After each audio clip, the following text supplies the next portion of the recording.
Hello guys, welcome back to my channel. Today I'll teach you how to make my very own recipe, Spicy Cajun Shrimp.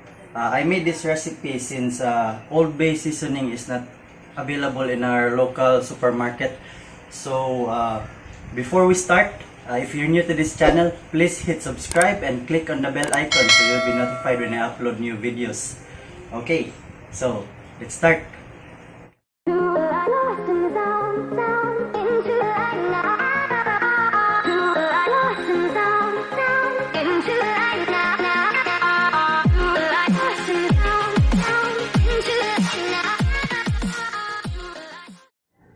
Okay, here are the ingredients.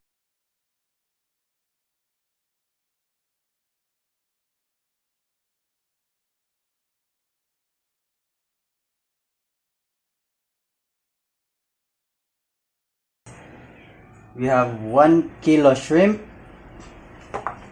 2 pieces sweet corn chopped, unsalted butter, lots of garlic. I use the whole garlic. 2 to 3 pieces chili sliced, brown sugar 1 tablespoon, and we have Sprite. We use this for to marinate the shrimp. A pinch of salt, pinch of pepper, 1 teaspoon oregano, 1 teaspoon thyme, 1 teaspoon rosemary, 1 teaspoon lemon pepper seasoning, 1 tablespoon cayenne pepper, and 1.5 tablespoon Spanish paprika. Okay, so first, what we'll do, we're gonna boil the sweet corn for 30 minutes or 20 minutes.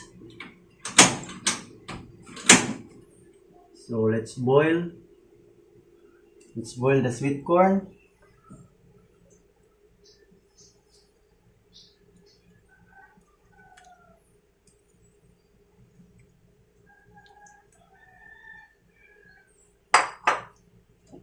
And cover it.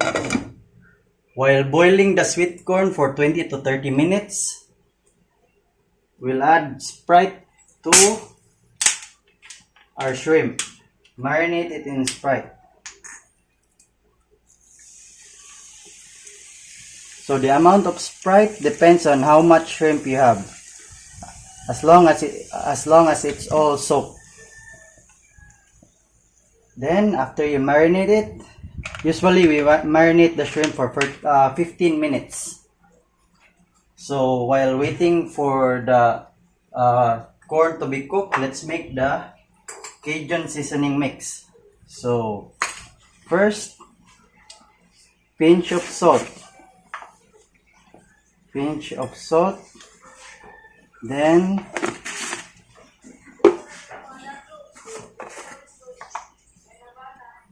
pinch of pepper,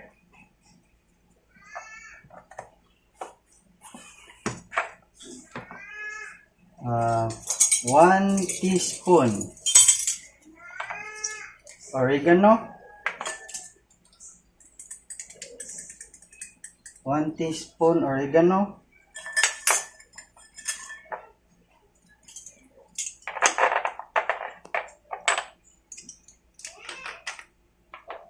1 teaspoon thyme,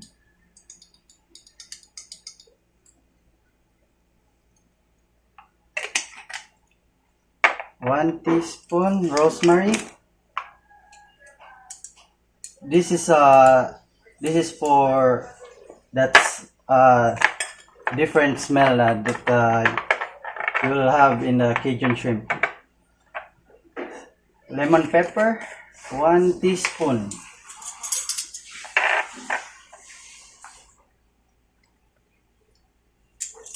Then tablespoon of cayenne. Oh, it's not open yet. 1 tablespoon of cayenne. and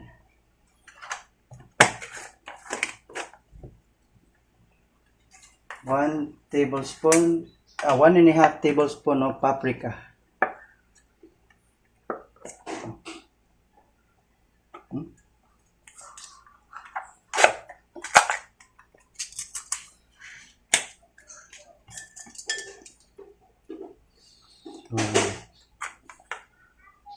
One and a half.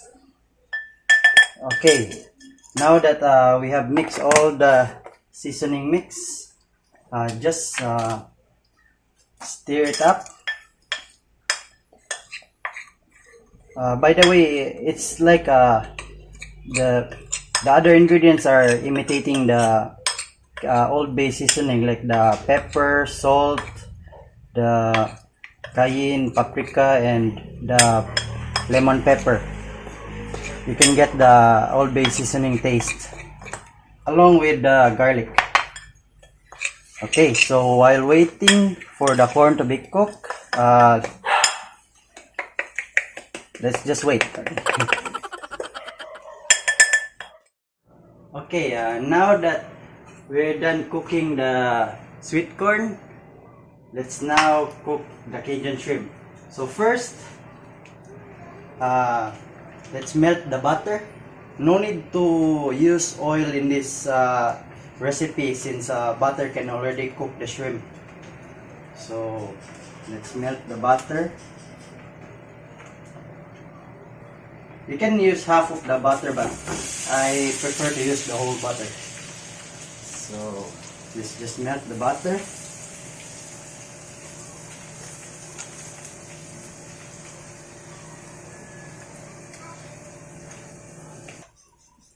By the way, you can use high or medium heat in this recipe since you can cook it quickly.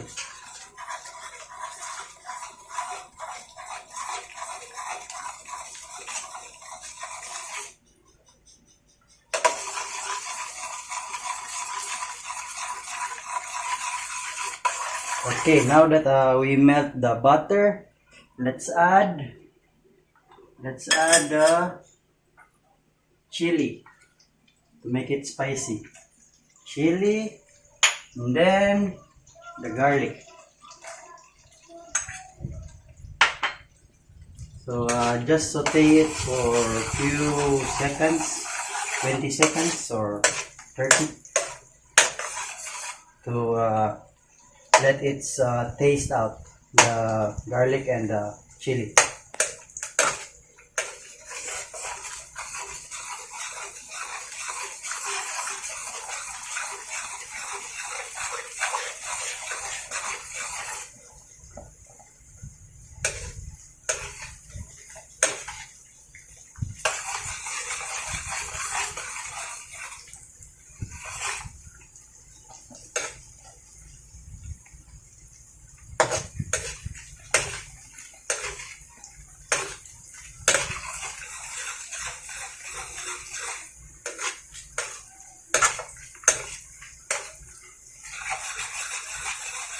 Okay, so after sauteing it for 20 to 30 seconds, let's add the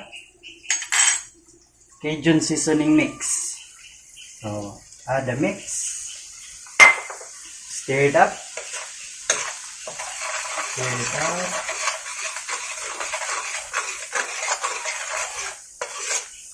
By this time, you can already smell the Cajun sauce.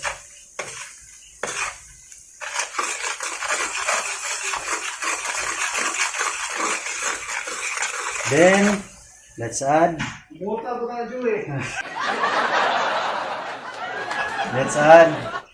the brown sugar.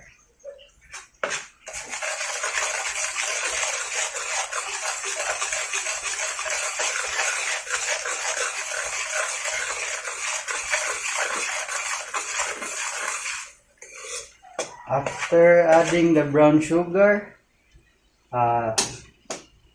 let's put the shrimp in batch while stirring it. So put the shrimp in batch.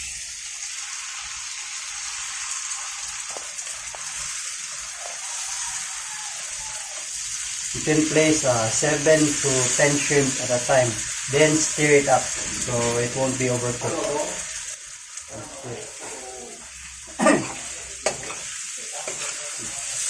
Stir it up. Then another batch. Another batch.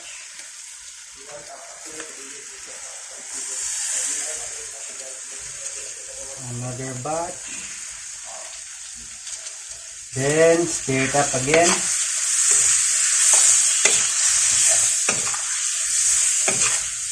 Then another batch.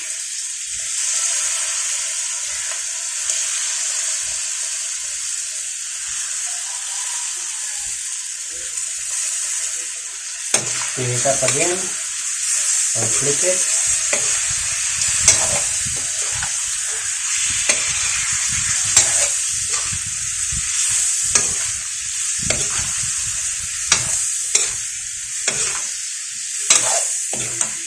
Then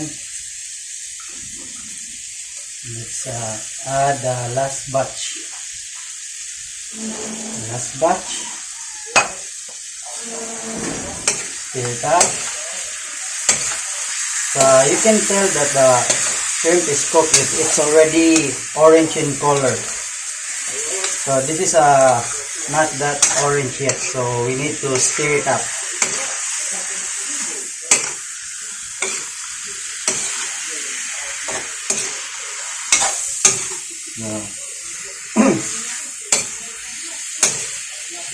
Đi đúng không kia mà đi.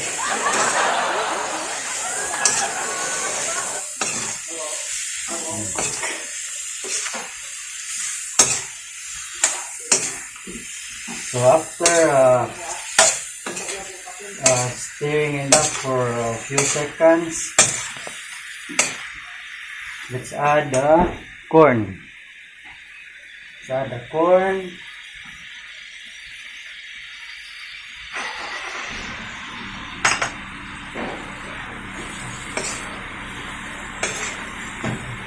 Adding the corn. Oops.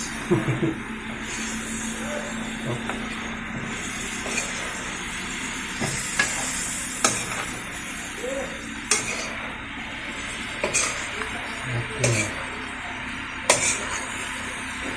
So by this time, the shrimp is almost cooked.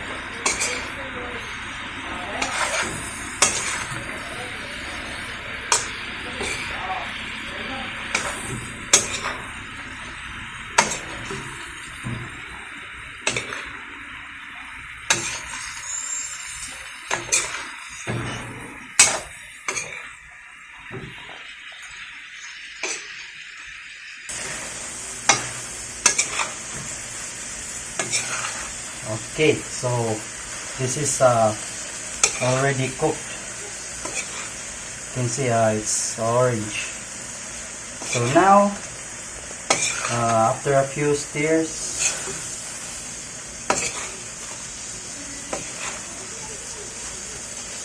we'll add the marinated Sprite. We'll use just 4 tablespoons of the marinated Sprite. 4 tablespoons. 1, 2, 3, 4 tablespoons. Then you can just discard this. Okay. So just a few stirs.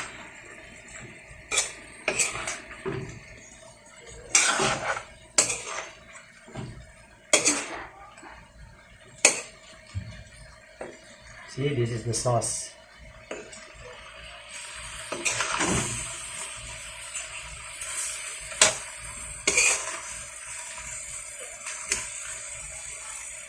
And it's cooked. And it's now ready to serve. Let's get the shrimp first. Shrimp.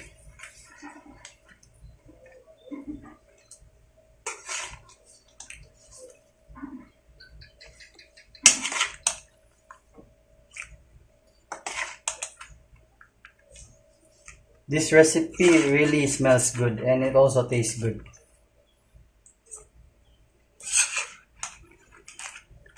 Just get all the shrimp first before getting the corn.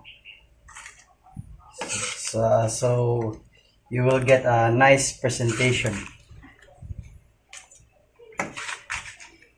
So shrimp first, then corn, then the sauce. So after getting all the shrimps,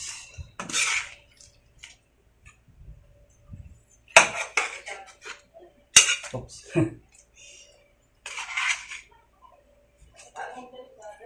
All the shrimps, then you get all the corn.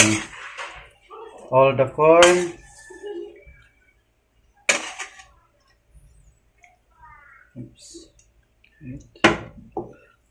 All the corn.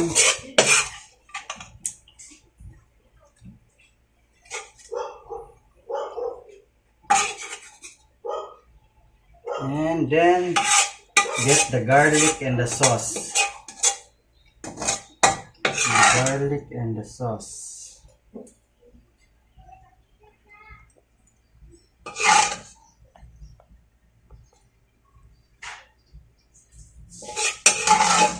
So there you have it, the Cajun shrimp.